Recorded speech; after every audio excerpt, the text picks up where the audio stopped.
Bismillahirrahmanirrahim. Assalamualaikum warahmatullahi wabarakatuh. Salam sejahtera untuk kita semua. Semoga kita semua dalam keadaan sehat serta sejahtera. Serta bagi teman-teman yang sekarang menjalankan ibadah puasa, selalu dalam lindungan Tuhan dan puasa kita diterima oleh Allah Subhanahu wa taala. Baik, hari ini kita sedang membahas mengenai topik yang sangat penting dalam ilmu komunikasi, yaitu psikologi komunikasi.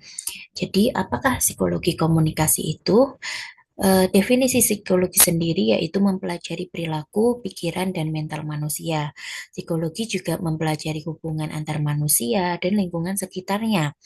Selain itu, kita juga tahu bahwa psikologi meneliti mengenai kesadaran dan pengalaman manusia, serta fokus pada perilaku manusia dan proses kesadaran yang menyebabkan terjadinya perilaku. Sedangkan komunikasi menurut Howland, Janis, dan Kelly merupakan suatu proses yang menimbulkan suatu respon melalui lambang-lambang verbal. Nah, verbal ini yang seperti teman-teman tahu bahwa bisa berupa tutur kata, bahasa, tulisan, dan lisan. Sedangkan menurut Raymond S. Ross merupakan proses transaksional pertukaran informasi menggunakan lambang-lambang verbal yang disepakati sehingga antara pemberi dan penerima pesan bisa saling memberikan feedback. Nah, lambang-lambang verbal yang disepakati ini merupakan salah satunya adalah kesepakatan bahasa yang digunakan. Sedangkan menurut Jalaluddin Rahmat, komunikasi merupakan proses penyampaian energi dari alat-alat indera ke otak pada peristiwa penerimaan dan pengolahan informasi pada proses interaksi. Jadi misalnya ketika saya dan teman-teman saling berbicara, itu teman-teman menerima suatu stimulus ke alat-alat indera, itu berupa misalnya audio jika berkaitan dengan suara, tapi jika bertemu langsung secara face to face, ya, salah satunya juga visual, secara visual. Jadi indera yang diterima adalah dari mata dan juga telinga. Mungkin ketika teman-teman sedang berada di suatu tempat, teman-teman perlu menggunakan indera peraba untuk mengenali suatu barang. Nah, itu juga merupakan salah satu bentuk dari komunikasi.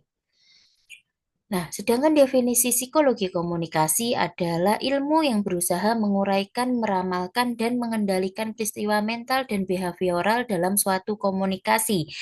Jadi, jika seorang sosiolog itu melihat komunikasi pada interaksi sosial, seorang psikolog melihat komunikasi pada perilaku individu komunikan.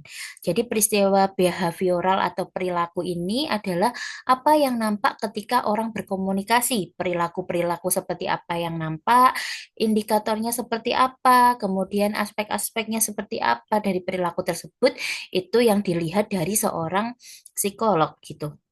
Nah, psikologi komunikasi adalah cabang ilmu yang mempelajari bagaimana proses komunikasi dipengaruhi oleh faktor-faktor psikologis, baik dari komunikator maupun penerima pesan.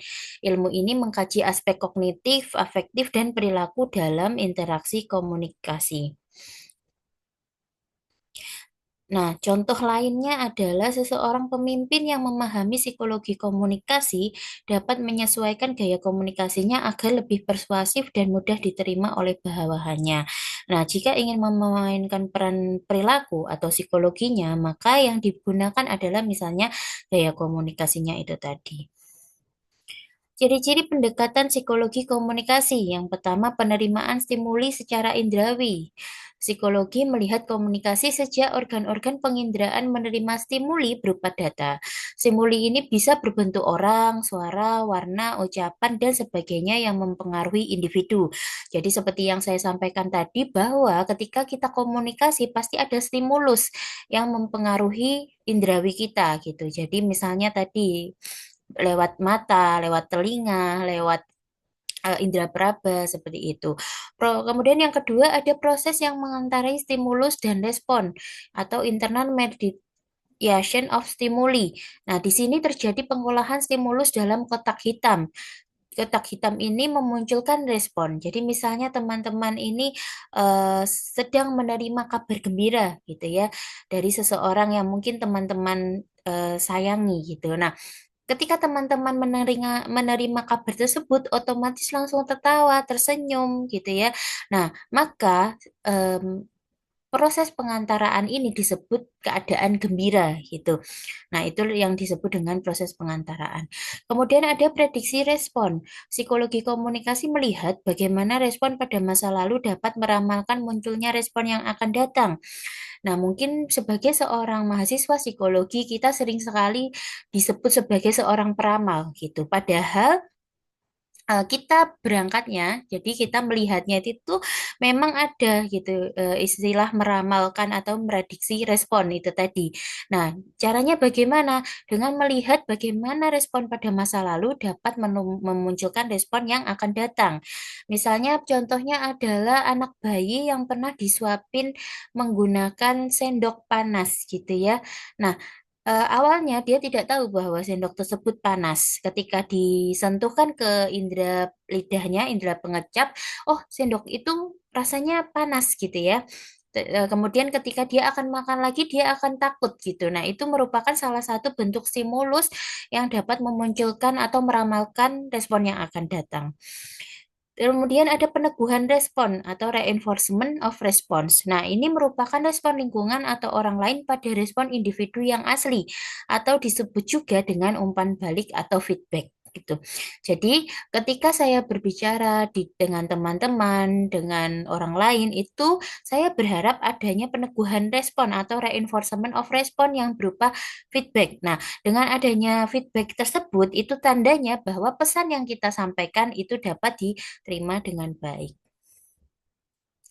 Proses yang terjadi saat individu berinteraksi, yang pertama ada proses belajar gitu ya, yang meliputi aspek kognitif dan afektif, berpikir serta merasa, ada proses penyampaian dan penerimaan lambang-lambang komunikasi, serta mekanisme penyesuaian diri seperti sosialisasi, permainan peran, identifikasi, proyeksi, agresi, dan sebagainya. Nah, ini merupakan suatu hal atau suatu perilaku gitu ya yang dilihat oleh psikologi dalam melihat komunikasi gitu. Jadi memang yang difokuskan adalah berkaitan dengan aspek kognitif afektif, kemudian proses penyampaian dan penerimaan lambang-lambang komunikasi, serta mekanisme-mekanisme atau perilaku-perilaku yang mempengaruhi proses interaksi begitu. Terus kemudian ada fungsi komunikasi. Menurut Scott and Mitchell pada tahun 1976 menyatakan beberapa fungsi komunikasi. Yang pertama adalah kontrol. Komunikator mengendalikan perilaku komunikan. Jadi misalnya saat ini saya bertindak sebagai seorang pendidik ya, sebagai dosen, ketika saya menginstruksikan kepada teman-teman untuk membuat tugas misalnya, silakan teman-teman buat tugas presentasi di depan umum misalnya, atau berbicara di depan umum, pasti teman-teman secara tidak langsung terpengaruh kontrol saya gitu ya. Jadi saya bisa mengendalikan teman-teman untuk melakukan sesuatu yang saya inginkan gitu. Terus ada information. Nah, dalam komunikasi terjadi peralihan informasi. Seperti saat ini saya menyampaikan apa yang sebelumnya saya tahu terkait dengan psikologi komunikasi, kemudian teman-teman menerima pesan tersebut. Jadi saya mengalihkan informasi yang saya dapat untuk saya informasikan kepada teman-teman gitu. Terus ada motivation, komunikator dapat memotivasi komunikan, demikian juga sebaliknya. Nah, ini fungsi komunikasi seperti yang kita tahu, kita bisa saling memberikan motivasi, bisa saling memberikan semangat, bisa saling memberikan input kepada orang lain lewat komunikasi. Nah, kemudian ada emotif sebagai sarana mengekspresikan emosi gitu. Jadi misal perasaan atau emosi negatif teman-teman sedang ada nih, misal sedih. Itu tadi kan emosi negatif. Teman-teman menyampaikan komunikasinya dengan misalnya tadi menangis, dengan muram gitu ya, dengan raut wajah atau mimik yang muram. Itu merupakan suatu sarana untuk mengekspresikan emosi. Ada unsur-unsur komunikasi. Nah, di sini merupakan pola gitu antara komunikator dan komunikan gitu ya. Jadi tadi kan sempat disebut juga ada komunikator, ada pesan, ada komunikan, ada feedback gitu ya.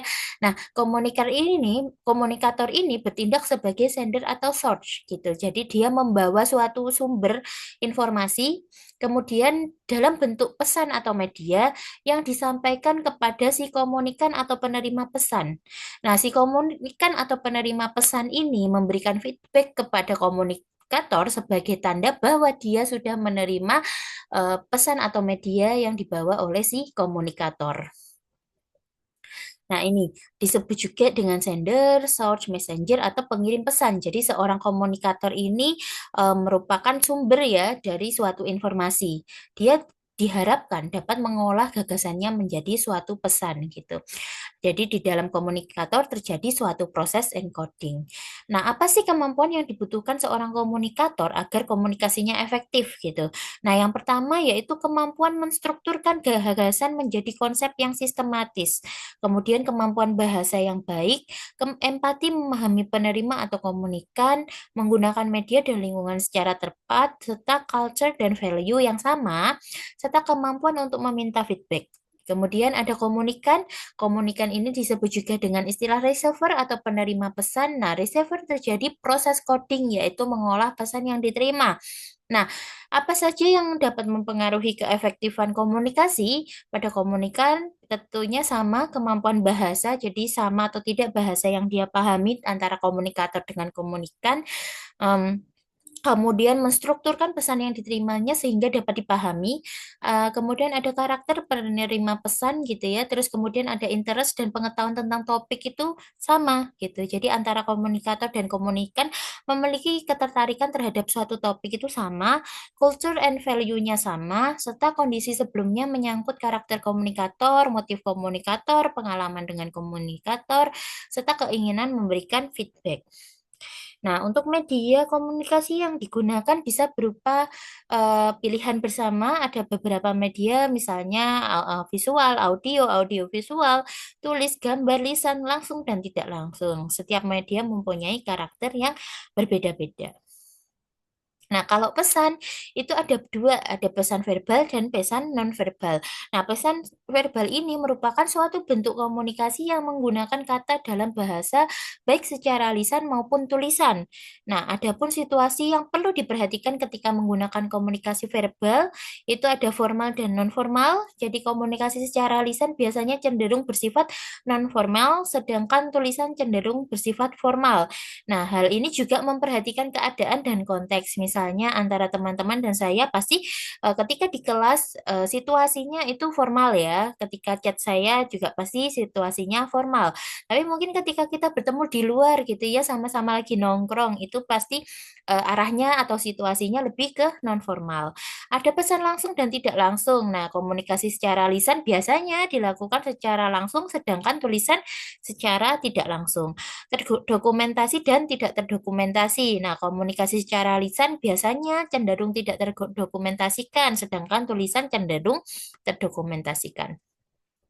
Ada pesan nonverbal. Jadi pesan nonverbal ini suatu bentuk komunikasi tanpa menggunakan kata, namun menyampaikan pesan-pesan tertentu. Nah, komunikasi nonverbal ini biasanya disampaikan melalui simbol yang ditunjukkan melalui gestur atau hal-hal selain kata-kata. Jadi misalnya tadi ekspresi wajah, orang sedih itu ekspresinya bagaimana, orang marah itu ekspresinya bagaimana. Terus ada gestur, pesan nonverbal ini juga bisa disampaikan melalui gestur seperti mengacungkan jempol, bertepuk tangan, menepuk jidat misalnya ketika bingung gitu ya. Terus ada sentuhan juga menjadi salah satu nonverbal dalam komunikasi seperti kita bertemu dengan teman, kerabat, biasanya kita akan bersalaman atau bersentuhan atau berpelukan gitu ya untuk menunjukkan bahwa kita senang, happy gitu. Ada penampilan, penampilan juga jadi komunikasi nonverbal dalam situasi tertentu seperti berpenampilan formal dalam acara seremonial. Nah, komunikasi nonverbal ini juga mengungkapkan apakah seseorang antusias atau tidak tertarik gitu ya, biasanya dari lihat dari gestur tubuh, terus percaya diri atau tidak yakin, bahagia atau sedih, dan bagaimana pesan tersebut dapat dimaknai secara tersirat. Oke, baik. Terima kasih teman-teman atas diskusinya hari ini, gitu ya.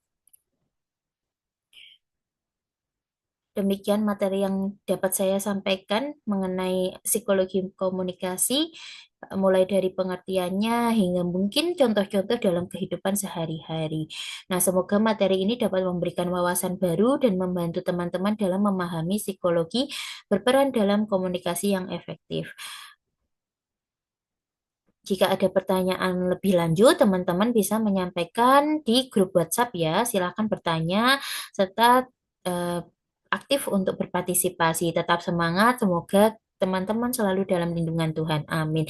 Saya akhiri. Wassalamualaikum warahmatullahi wabarakatuh.